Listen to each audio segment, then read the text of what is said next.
Hi, this is Bethany Pinos-Lasuriaga here. I'm the Executive Director of Memphis Coalition for Life. And today I have with me Melissa Ohden, and we're just going to be talking a little bit about the banquet that we have coming up for Memphis Coalition for Life. So if you haven't gotten an invitation, you haven't seen it online yet, this is your chance. It is December 7th. And it's going to be at 6:30. Doors open at 6 o'clock at the Great Hall in Germantown. So if you haven't been able to RSVP for that yet, we're really excited. We can't wait to see you all. And you can RSVP at mcflbanquet.com, or you can give us a call at 901-450-LIFE. So like I said, I have Melissa here with me today. We're just going to get to hear a little bit from her about her story. I told Melissa I don't want to give away too much because we're excited to hear her at the banquet. But Melissa, why don't you just introduce yourself really quickly and kind of go into a little bit, just a sneak peek of your story and who you are. Absolutely. Thank you for this time today. It's wonderful to be able to connect with people. And, I think, Bethany, this time is such an important time for all of us to get together when there is hope on the horizon, politically, legislatively, for lives being saved, and, celebrating that and celebrating the difference that you all are making in the Memphis area every single day. And so it's my honor to join you very soon. If I had to tell people who I am in a nutshell, and trust me, I get asked that question a lot, what do you do? And I always kind of take a deep breath and I think, how much am I going to share with you right now in this Uber, in this taxi, whatever? I am a baby who survived a failed abortion. I am now obviously much older. I'm a wife and a mother and a master's level prepared social worker, an activist, a writer, you name it. But the reality is I'm only alive today because a saline infusion abortion failed to end my life 44 years ago.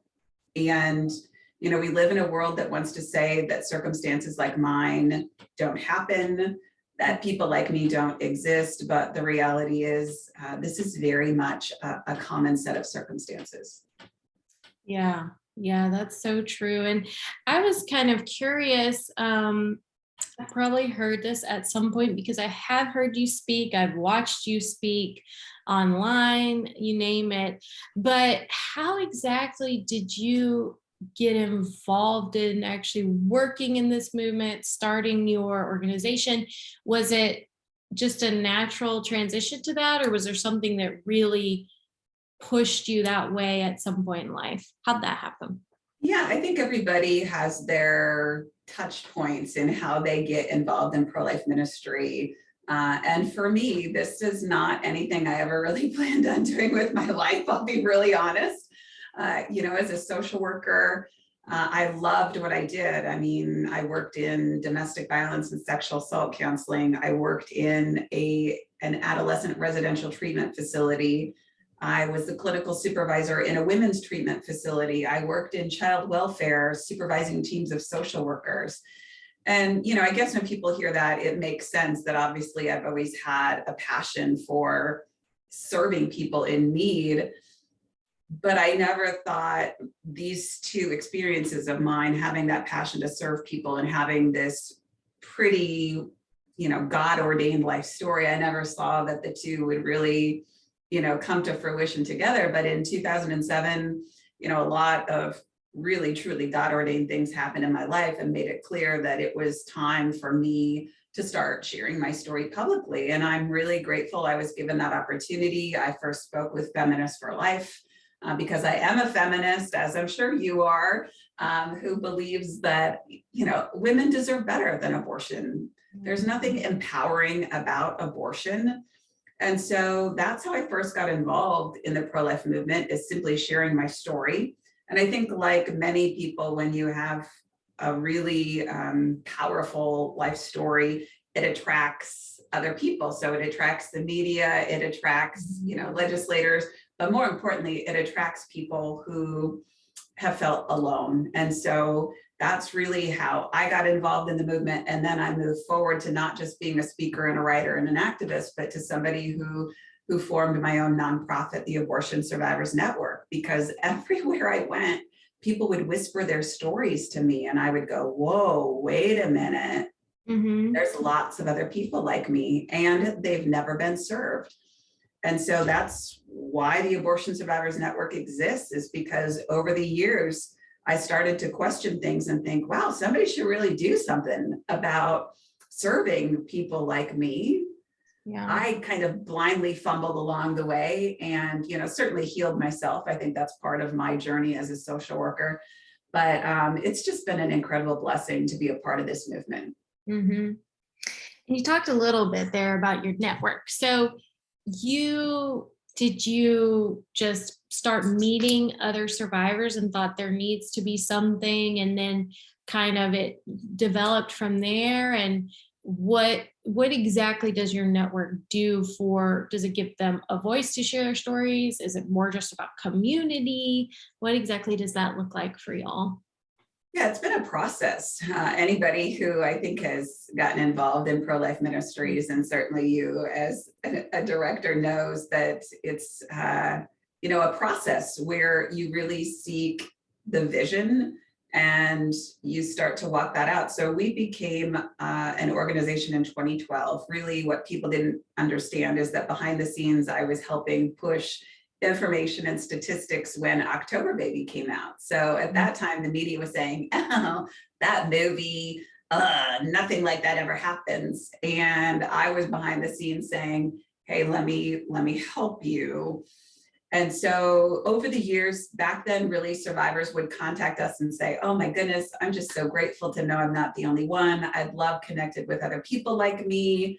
Can you help me share my story? Or maybe they would want a referral to a therapist. And so that's what we did for about 7 years. And then in 2019, the world blew up.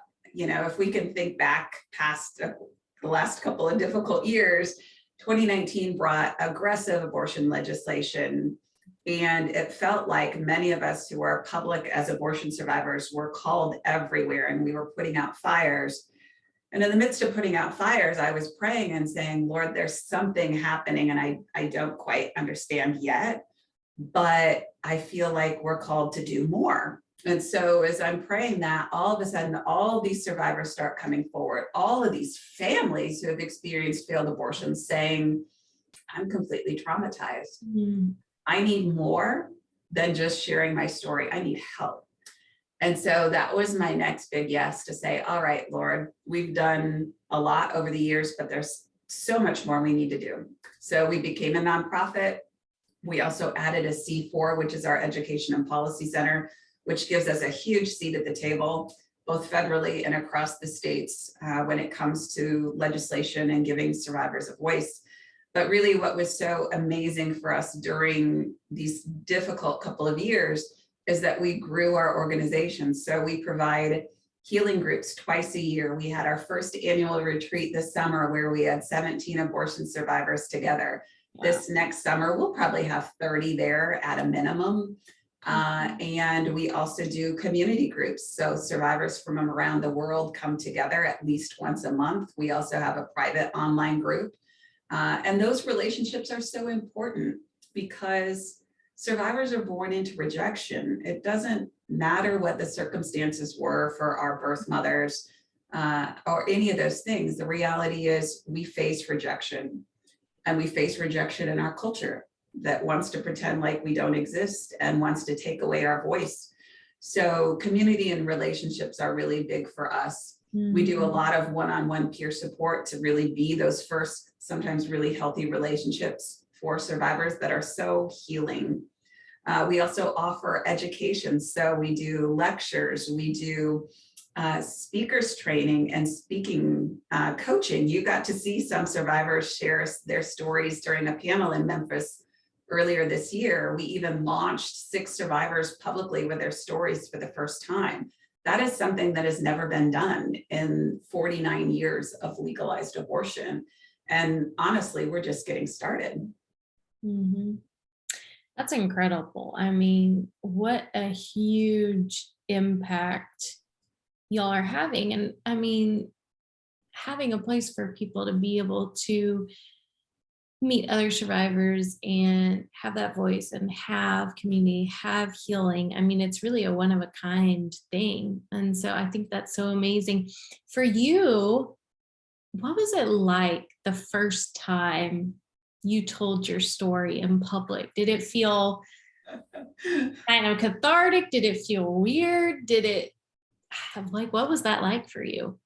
We'll just say that my hope is that the work we do with survivors now prepares them better for this than what it was for me. I mean, listen, people can see the videos. I was a hot mess in every good way. It was very emotional.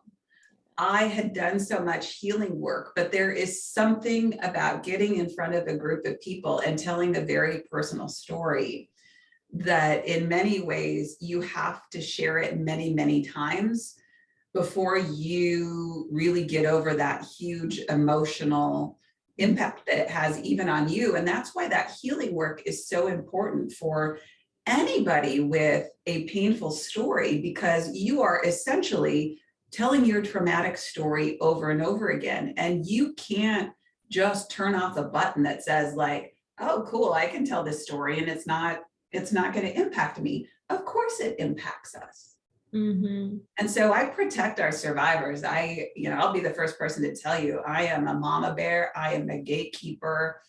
I'm going to make sure that survivors are healed as much as they can be and prepared as much as they can be. It doesn't mean they aren't going to still cry or be impacted, but we're going to prepare them for what that's like and not utilize them for their story and not support them. We've done that inadvertently over the years in this movement, not ever intending to hurt people, but it happens. Mm-hmm. Mm-hmm.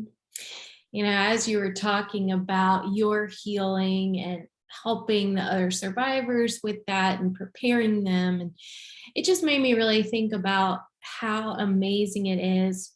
Nobody's perfect, of course, but in the pro-life movement, how much opportunity there is for healing, for survivors, for women who have experienced abortion, for people that worked at Planned Parenthood or worked at private abortion clinics, for people that were pro-choice and regret, maybe being pro-choice for years.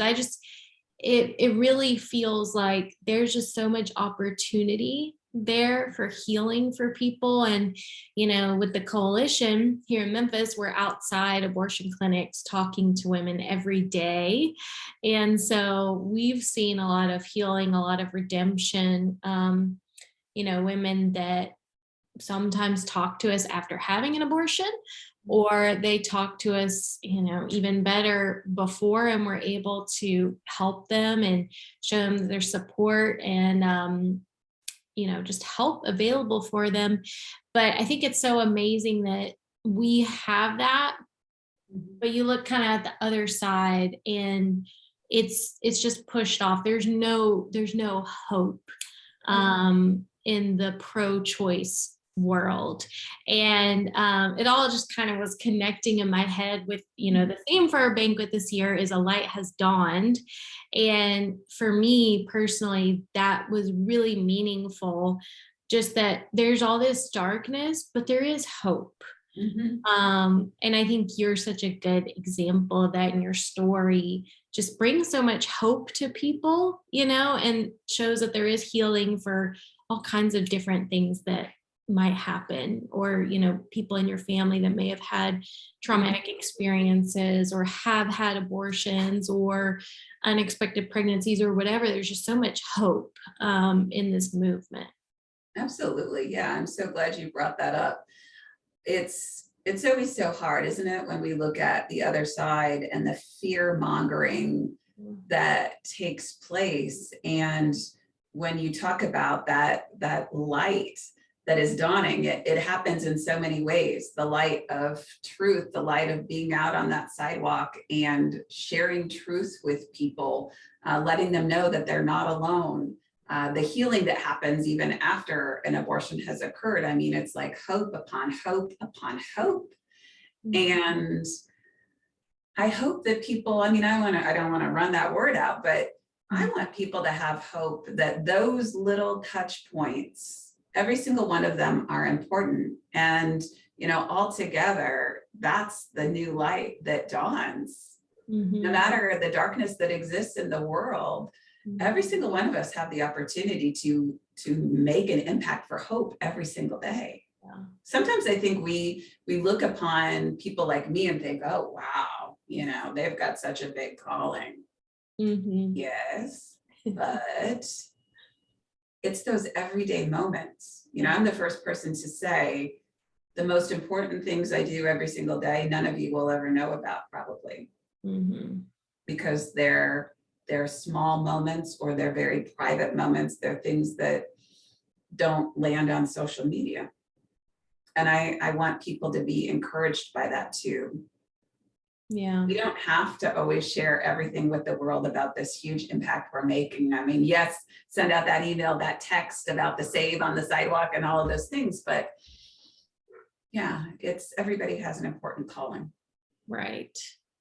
And it always starts as a small, at least in my experience, a small kind of stirring in your heart. And then maybe at some point there is a big push, or you feel something very strongly. But what would you say to somebody who might be interested in getting involved in the pro-life movement, or, you know, whatever it may be, whatever area it may be?